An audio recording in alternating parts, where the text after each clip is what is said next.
ایک سادی نے مثال لکھی ہے، سوکنوں کی بات سناتے ہیں تو کہتے ہیں کہ ایک شخص نا مٹی کی بیوی بنا کے نا اس پہ دوپٹہ ڈال کے اپنی بیوی سے کہنے لگا یہ تیری سوکن ہے. تو شام کو واپس گھر آیا تو اس نے مٹی کی عورت بھی ساری توڑ ڈالی تھی. یہ غصہ ہوتا ہے نا اپنے شریک پہ. مشرکین مکہ رسول کریم صلی اللہ علیہ وسلم کے بارے میں معاذ اللہ باتیں کرتے تھے تو حضور اللہ کے دیے ہوئے علم سے انہیں جان لیا کرتے تھے.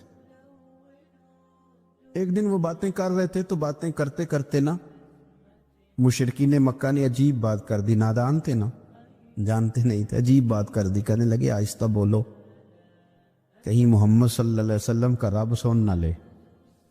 آہستہ بولو، اونچی بات نہ کرو، کہیں مصطفیٰ کریم علیہ السلام کا خدا سن نہ لے. تو اللہ نے آیت نازل کر دی، فرمایا نادانو وَأَسِرُّوا قَوْلَكُمْ أَوِ اجْهَرُوا بِهِ. آہستہ بولو یا اونچا بولو. اور شارحین نے مفسرین نے لکھا ہے نہ بھی بولو، آہستہ بولو یا اونچا بولو، یا بے شک تم کوئی بات زبان سے ادا نہ بھی کرو. انہ علیم بذات الصدور، رب تو تمہارے دلوں کے حال جاننے والا ہے. اسے تو پتہ ہے تم نے سینے میں کیا چھپایا ہے، حسد چھپایا ہے کہ رشک چھپایا ہے، عداوت چھپائی ہے کہ محبت چھپائی ہے. اسے تو پتہ ہے، اسے خبر ہے، اس لیے کہ وہ نظر ہی تمہارے دل پہ رکھتا ہے. اسے پتہ ہے تمہارے اندر کیا ہے. ہم لوگوں نے نا اپنی سارے معاملات دنیا داروں سے، لوگوں سے، یاروں سے، دوستوں سے وابستہ کر لیے.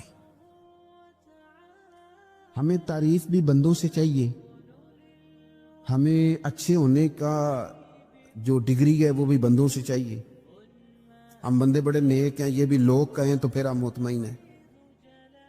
ہم صحیح رستے پہ چل رہے ہیں یہ سند بھی بندوں سے چاہیے. ہر بات پر اعتماد خلق، ہر وقت لوگوں پر ہی دھیان، لوگوں پر ہی توجہ، لوگوں کے معاملات ہی ڈسکس کرنا. بھئی یہ تو تیرے ذمہ ہی نہیں.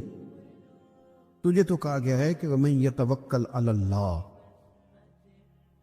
تو اپنے رب کی ذات پر بھروسہ کر. فَهُوَ حَسْبُ، وہ تیرے لیے دنیا میں بھی کافی ہو جائے گا، آخرت میں بھی کافی ہو جائے. وہ تیرے لیے کافی ہے تیرا رب رسول. تو اللہ رسول کی جانب توجہ کر.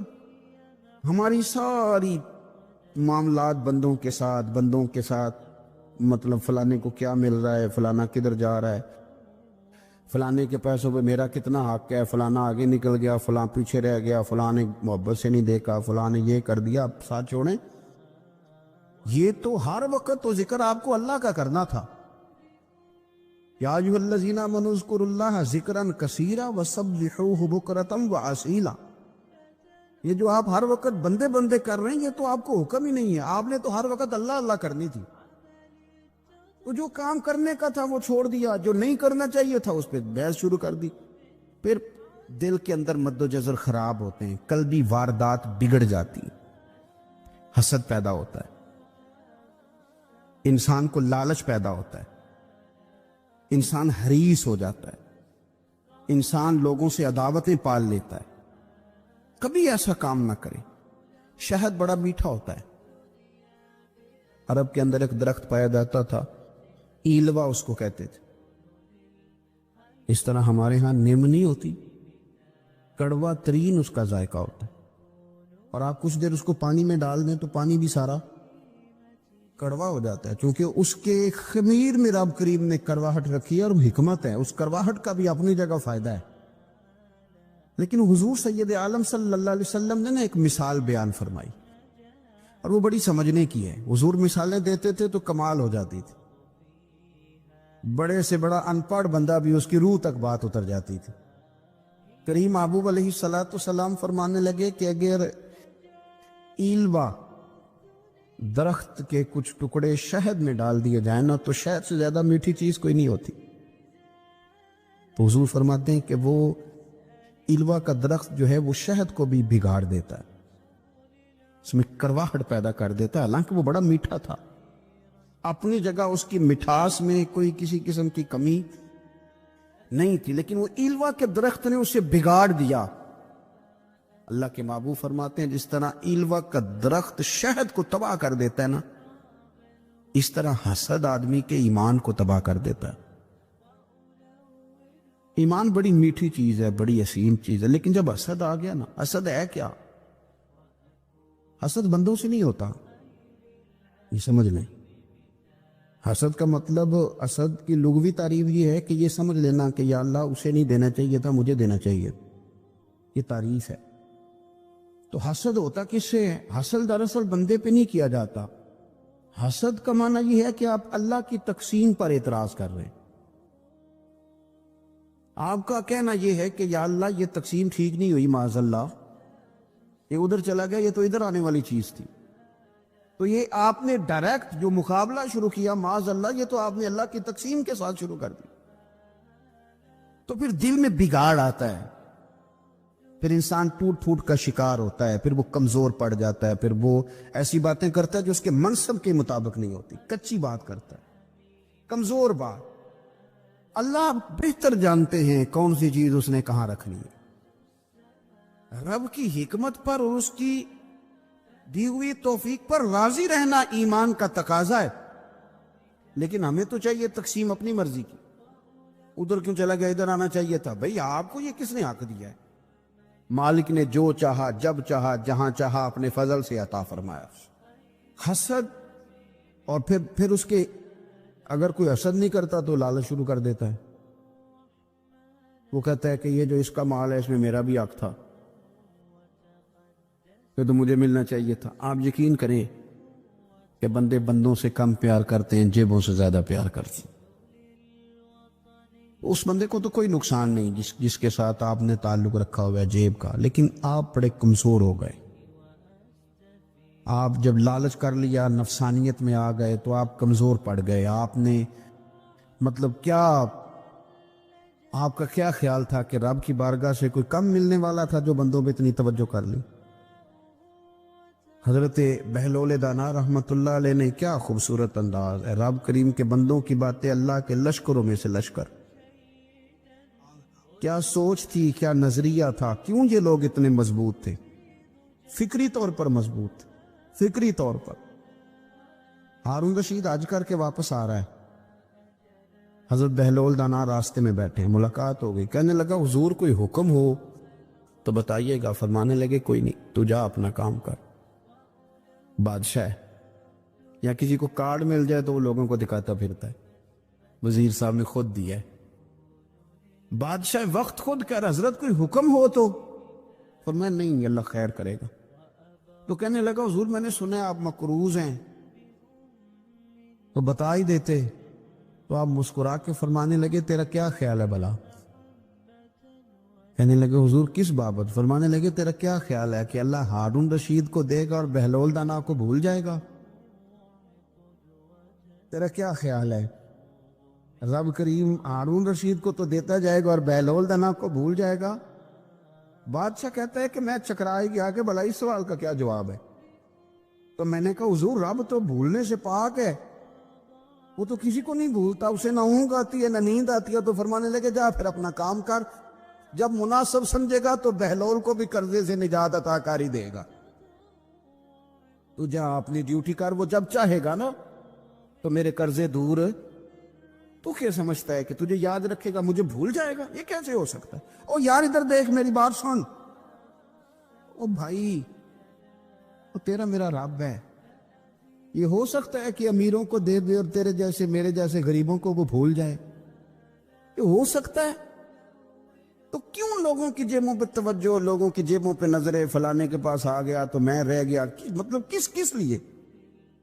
ہمارا رب کسی کو بھولتا نہیں ہے، کسی شخص کو وہ میرا مالک اپنے فضل سے نظر انداز نہیں کرتا، وہ سب کو نوازتا ہے، لیکن اس کی حکمت کے تقاضوں کا انتظار کرنا مسلمان کی شان ہے۔ کبھی کسی حسد میں کبھی کرنا ہو تو رشک کریں، مزہ آئے گا۔ اور یہ رشک کرنے کا نا، رشک کا معنی کیا ہے؟ حسد کا معنی یا اللہ اسے نہیں دینا چاہیے تھا، مجھے دینا چاہیے تھا، اور رشک کا معنی یا اللہ تو نے دیا ہے، کیا بات ہے، اسے دیا تو کیا بات، اگر تو نے دیا تو مالک جچا بھی ہے، اگر تو نے دیا ہے تو نظر بھی آیا ہے، اگر تو نے دیا ہے تو پھر کیا بات ہے، کمال ہو گئی، وہ نظر آ رہا ہے۔ اور یا اللہ اسے دیا ہے تو میں بھی تیرا بندہ ہوں، اسے بھی اور دے اور مجھے بھی عطا فرما۔ یہ رشک ہے، رشک کا نا حضور نے حکم دیا ہے، نبی پاک نے رشک کا۔ ہمارا یہ مسئلہ ہے کہ ہم نا جو کرنے والا کام ہے وہ نہیں کرتے، رشک کریں۔ بخاری مسلم میں حدیث ہے، نبی پاک صلی اللہ علیہ وسلم نے فرمایا 2 بندوں پر رشک کرو۔ کہو کیا بات؟ رشک کرو 2 بندوں۔ یا رسول اللہ کون کون سے؟ فرمایا ایک وہ مالدار جسے اللہ دولت دے اور وہ صبح بھی رب کے رستے میں خیرات کرے اور شام بھی رب کے رستے میں خیرات کرے، یہ قابل رشک ہے۔ کہو تیری کیا بات ہے بھائی، کیا تجھے اللہ نے نوازا ہے، اور اس پر رشک کرو، کو یا اللہ اسے اور دے تاکہ یہ تیرے بندوں پہ اور احسار کرے اور تیرے بندوں پہ سخاوت کرے، اور اللہ اس کے فیض تصدق ہمیں بھی عطا فرما۔ اور حضور فرماتے ہیں ایک مالدار پر جو صبح و شام سخاوت کرے، اور ایک اس عالم پر جسے اللہ قرآن کا علم دے، وہ صبح بھی لوگوں کو قرآن مجید کے ترجمے تفسیریں قرآن کے درس سکھائے اور شام بھی لوگوں کو قرآن مجید کے درس عطا فرمائے۔ اس پر رشک کرو، کہو کیا بات ہے یار تیری، تجھے اللہ نے کتنا نوازا۔ قابل رشک لوگوں پر رشک کرو، ان کی تعریف کرو، ان کے لیے اچھے کلمات ادا کرو۔ معاشرے میں حسد پرموٹ ہوا ہے، اگر کبھی رشک پرموٹ ہوتا نا تو عزتیں بڑھ جاتی، محبتیں بڑھ جاتی، خلوص میں اضافہ ہوتا، لوگ ایک دوسرے کے قریب آتے۔ ہم نے کسی فضیلت والے کی فضیلت کو تسلیم کرنے سے انکار کر دیا، ہم نے کسی بڑائی والے کی بڑائی کو تسلیم کرنے سے انکار کر دیا، ہم نے حسد کیا، ہم نے لالچ کیا، ہم حریص ہوئے۔ اس کا نقصان یہ ہوا کہ لوگ ایک دوسرے کے پاس رہتے ہوئے پاس نہیں رہتے، ایک دوسرے کے ساتھ وقت گزار رہے ہوتے ہیں لیکن ان کے بارے میں رویے ان کے سخت ہوتے ہیں، لب و لہجہ تلخ ہوتا ہے، جب وہ کسی کے بارے میں بے لاگ تبصرہ پوچھا جائے تو غلط باتیں کرتے۔ رشک کریں، دیکھیں نا حضرت ابو بکر صدیق رضی اللہ، حضرت عمر فاروق رضی اللہ، ساری زندگی دوڑ لگی رہی۔ حضرت عمر کہتے ہیں میں نے ساری زندگی دوڑ لگائی ہے کہ ابو بکر سے آگے گزر گئے، لیکن یہ دوڑ حسد والی نہیں، یہ رشک والی۔ فرماتے میرا دل کرتا تھا کہ میں نیکیوں میں ابو بکر سے آگے گزرتا ہوں، حضور کے عشق میں ابو بکر سے آگے گزر جاؤں، نبی پاک علیہ السلام کی اولاد کی محبت میں ابو بکر سے آگے گزر جاؤں، میں نہ خیر کے کاموں میں آگے گزروں۔ کہتے میرا ساری زندگی رشک کا رشتہ رہا، یہ رشتہ شاندار ہے، اس پر عمل کریں، اس پر توجہ کریں، بجائے اس کے کہ یہ کہنا کہ استاد جی کا فلانے سے زیادہ پیار ہے، پیار کی وجوہات تلاش کر۔ مرشد فلانے پہ نظر رکھتے ہیں تو میرے بھائی وہ نوٹوں کی وجہ سے نظر نہیں رکھتے، تو وجہ تو تلاش کرنا، وجہ کیا ہے؟ تو اپنے آپ کو اس طرح کا بنا، تو اس طرح کی کیفیات پیدا کر اپنے اندر۔ ہم کیا کرتے ہیں کہ رشک کرنے کی بجائے حسد کرتے، حسد نہیں کریں، اپنے آپ کو سنواریں، وہ رشک کی وجہ سے آپ سنوار سکتے۔ نبی پاک علیہ السلام کی پیاری زوجہ ام المومنین سیدہ عائشہ صدیقہ، بڑی شان ہے اس خاتون، بڑی عظمت ہے، ان راہوں کے صدقے جن رستوں سے سیدہ پاک کی سواریاں گزرا کرتی، کیا درجہ اللہ نے دیا ہے سیدہ عائشہ صدیقہ کو۔ کہتی ہیں حضور کا وصال میری گود میں ہوا ہے، اور مولا علی شیر خدا فرماتے ہیں میں نے حضور کو سب سے زیادہ عائشہ صدیقہ سے پیار کرتے ہوئے دیکھا، اور عائشہ صدیقہ رضی اللہ تعالیٰ عنہ فرماتی ہیں میں نے حضور کو سب سے زیادہ فاطمہ الزہرا سے پیار کرتے تھے۔ یہ الگ ماحول ہے ان کا آپس میں۔ تو حضرت عائشہ صدیقہ اتنا بڑا مقام، لیکن وہ فرماتی ہیں میں نے ساری زندگی سیدہ خدیجہ الکبریٰ پہ رشک کیا۔ میں نے کہا کیا بات تھی اس خاتون کی جو وصال کر گئیں، لیکن شاید کو دن خالی جاتا ہو کہ مدینے والے ان کی وفاؤں کا ذکر نہ کریں، شاید کوئی خالی دن جاتا۔ کہتی ہے میں نے اتنا قابل رشک ماحول نہیں دیکھا، ایک دن حضور گھر میں گوشت لائے اور مجھ سے فرمایا عائشہ گوشت پکاؤ، تو میں اسے صاف کرنے لگی تو حضور فرمانے لگے شوربہ ذرا زیادہ کرنا۔ میں نے عرض کی حضور کیا کچھ مہمان آئیں گے گھر میں؟ تو فرمایا نہیں عائشہ، مدینہ منورہ میں نا مجھے پتا چلا ہے خدیجۃ الکبریٰ کی کچھ سہیلیاں آئی ہیں، تو شوربہ بنا، میں انہیں پہنچاؤں گا، خدیجہ کی سہیلیوں کو شوربہ زیادہ پکا ذرا۔ حضرت عائشہ صدیقہ کہتی ہے میں نے بڑے نرم لب و لہجے میں بڑی بنا سوار کے مسجع مکفہ چن کے جملے بات کی۔ میں نے عرض کی حضور سنا ہے وہ آپ سے 15 سال عمر میں بڑی تھی، نکاح بھی پہلے ہو چکا تھا، اور بتاتے ہیں لوگ کہ بظاہر کوئی حسن و جمال بھی اس ماحول کا نہیں تھا۔ حضور اللہ نے آپ کو جوان اور خوبصورت بیویاں دی ہیں، پر میں جب بھی سنتی ہوں جناب خدیجہ کا ذکر ہی سنتی ہوں۔ میں نے رشک کے انداز میں کہا، کہتی میں بات کہہ کے خاموش ہو گئی، اور جب میں نے نظر اٹھا کے دیکھا تو حضور کی آنکھوں میں آنسو، نبی پاک صلی اللہ علیہ وسلم کا یہ انداز دیکھا تو میں نے کہا حضور میں رب رسول کی بارگاہ میں توبہ کرتے، اب تو رو دیے۔ تو حضور فرمانے لگے عائشہ یہاں جو بھی آیا ہے نا وہ سکھوں اور آسانیوں کے دنوں میں آیا، اور خدیجہ میری ان دنوں کی ساتھی تھی جو میرے تکلیف کے دن تھے، میری آزمائشوں کی، میری پریشانیوں کی میری ساتھی تھی۔ جب لوگ مجھے تکلیف دیتے تھے میں گھر جاتا تھا تو مجھے کہتی تھی حضور آپ تو صلہ رحمی کرتے ہیں، غریبوں کا بوجھ اٹھاتے ہیں، آپ تو لوگوں کے ساتھ محبت سے پیش آتے ہیں، حضور آپ پریشان نہ ہو، آپ کا رب آپ کو ہمیشہ عزت ہی عطا فرمائے گا۔ فرمایا وہ میری تکلیفوں کی اسے کیسے؟ میرے بھائی رشک کیا لوگوں نے ایک دوسرے پر، حسد نہیں کیا۔ ہم تو نا جی اپنی مرضی کے فیصلے کرتے کرتے پیچھے رہ گئے۔ اس سال میرے گاؤں کے میلے کی بھیڑ میں جو گم ہوا وہ ایک بھکارن کا لال تھا، اس غریب کو تلاش تھی متاع خلوص کی، اور مخلوق چپ رہی کہ یہ مشکل سوال تھا۔ پھر کوئی شخص ایسا بچا ہی نہیں جس سے لوگ امید کریں، توقع کریں کہ مجھے یہ اپنا کندھا دے گا میں سر رکھ کے رو لوں گا۔ کوئی ایک ایسا شخص ملا ہی نہیں جس کے بارے میں لوگ کہیں کہ بڑا مخلص ہے یار۔ اتنی بڑی میرے محبوب کی امت، ہر حکومت غلط، ہر شخص غلط، ہر بندہ برا، ہر جماعت بری، اللہ کی رضا کے لیے کچھ لوگوں کے لیے فروغ محبت کا بھی فریضہ سر انجام دے۔ کیسے لوگوں کو یہ بات سمجھائی جائے؟ حضرت ابو ادریس خولانی رضی اللہ تعالیٰ عنہ تابعی ہیں، حافظ منذری نے الترغیب و ترہیب میں لکھا ہے، فرماتے ہیں کہ حضرت ابو ادریس خولانی کہ میں دمشق کی جامع مسجد میں گیا تو میں نے ایک چمکدار چہرے والا، سیاہ داڑھی والا، چمکتے دانتوں والا خوبصورت نوجوان نبی پاک کی حدیثیں بیان کرتا دیکھا۔ اس کے چاروں جانب حضور کے غلام بیٹھے تھے۔ میں نے ایک شخص سے کہا یار بڑا حسین چہرہ ہے، بڑا ہی خوبصورت انداز ہے، کون ہے بندہ؟ انہوں نے کہا آپ نہیں جانتے، یہ صحابی رسول حضرت معاذ ابن جبل ہے رضی اللہ تعالی عنہ۔ حضرت معاذ ابن جبل کا انتقال بھی کچھ 40 سال کی عمر سے پہلے ہو گیا تھا، لیکن ان پر حضور کا اعتماد اتنا تھا کہ حضور نے اپنی حیات ظاہرہ میں گورنر بنایا انہیں صوبے۔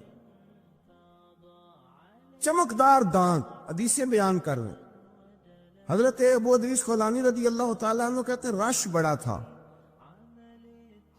میرے دل میں خواہش ہوئی کہ آج تو لوگ زیادہ ہیں، کل آؤں گا، ملاقات کروں گا۔ کہتے ہیں اگلے دن میں اپنی طرف سے سب سے پہلے گیا، پر حضرت معاذ ابن جبل تو مجھ سے پہلے مسجد میں موجود تھے، اور وہ نفل پڑھ رہے تھے، اللہ اللہ کر رہے تھے۔ تو میں نے ان کے ساتھ سلام لی، فرمانے لگے کیسے آئے ہو؟ تو میں نے کہا حضور کل آپ کو دیکھا ہے، آپ کی باتیں سنی ہیں، تو گویا آپ کا تو چہرہ ساری رات میری آنکھوں کے سامنے رہا، تو میں تو سویرے زیارت کی غرض سے حاضر ہوا ہوں۔ اللہ کی رضا کے لیے مجھے آپ اچھے لگیں، اللہ کی رضا کے لیے۔ کوئی بندہ ایسا بھی تو ہو نا، کوئی غریب، کوئی مسکین، کوئی عالم، کوئی صوفی، کوئی درویش، کوئی ذاتی تعلق نہ ہو، تعلق کیا ہو؟ اللہ کے لیے۔ آپ مجھے اچھے لگیں حضرت سیدنا معاذ ابن جبل فرمانے لگے واقعی ایسا ہی ہے؟ عرض کی حضور بالکل ایسا ہی ہے۔ تو فرماتے میں نے چادر لی ہوئی تھی، حضرت معاذ ابن جبل نے میری چادر کو پکڑ کے کھینچا، فرمایا پکی بات کر یار۔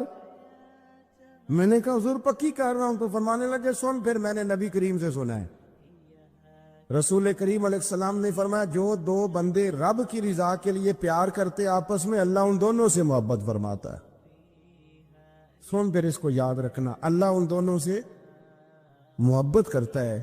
حضرت ابو ادریس خولانی سے کوئی پوچھتا تھا نا کہ دنیا میں جانا ہے تو سرمایہ کیا ہے، تو فرماتے تھے یہ جو میں نے چادر لی ہوئی ہے نا، اس چادر کے اندر میرا وجود ہے، اور وجود کے اندر میرا دل ہے، اور دل کے اندر میں نے حضرت معاذ ابن جبل کو رکھا ہوا ہے۔ میں نے وہاں ان کا ٹھکانہ بنایا ہوا ہے، وہاں ان کا ٹھکانہ ہے۔ یہ دور نکتہ چی ہے، کہیں چھپ کے بیٹھ جا، اور جس دل میں تو مکی ہے وہیں چھپ کے بیٹھ جا۔ اقبال کہتے ہیں جس دل میں تو مکی ہے وہیں چھپ کے بیٹھ جا۔ دوستو، رسول اللہ صلی اللہ علیہ وسلم کے غلاموں نے مالک کی رضا کے لیے لوگوں سے پیار، فروغ محبت میں کردار ادا کی، اور بہترین کردار۔